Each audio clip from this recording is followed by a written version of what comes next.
ఈరోజు మనకి eggless vanilla bento cake అయితే ఆర్డర్ ఉందండి. దాని యొక్క మెజర్మెంట్స్తో పాటు వీడియో షేర్ చేస్తున్నానండి. దానికోసం ఫస్ట్ నేను పావు కప్ వరకు ఆయిల్ తీసుకున్నాను, పావు కప్ వరకు మిల్క్ మేడ్ అనమాట. సో రెండింటిని కూడా మనం విస్కర్తో అయినా బీట్ చేసుకోవచ్చు. నేను ఇక్కడైతే అగారో బేటర్ని యూస్ చేస్తున్నాను. బాగా మిక్స్ చేసిన తర్వాత పావు టీ స్పూన్ వరకు baking soda, half teaspoon వరకు బేకింగ్ పౌడర్ అనమాట. రెండింటిని యాడ్ చేసుకున్న తర్వాత ఇక్కడ నేను హాఫ్ కప్ వరకు మైదా తీసుకున్నానండి.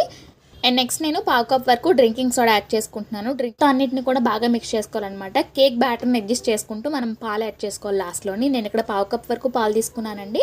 హాఫ్ టీ స్పూన్ వరకు వెనీలా ఎసెన్స్ కూడా యాడ్ చేసుకున్నాను. సో పావు కప్ మీకు ఎక్కువైనట్టయితే చూసుకుంటూ యాడ్ చేసుకోండి. నేను 170 degreesలోని 15 minutes వరకు బేక్ చేస్తున్నాను అనమాట. లోవర్ ఆన్ చేసుకున్నాను. సో 15 minutesలో మనకి బెంటో కేక్స్ అయితే రెడీ అయిపోయాయి అనమాట. నా ఓటీజీ కోసం చాలా మంది అడుగుతున్నారండి. నేను ఇదైతే రీసెంట్గా తీసుకున్నాను. ఇంతకుముందు నేను స్టవ్ మీద చేసేదాన్ని. ఓటీజీ తీసుకున్న తర్వాత ఇంకా కేక్స్ అన్ని కూడా ఓటీజీలోనే చేస్తాను. ఈ వీడియోలో బేస్ ప్రిపరేషన్ చూసారు కదా, నెక్స్ట్ వీడియోలో ఐసింగ్ చూపిస్తాను.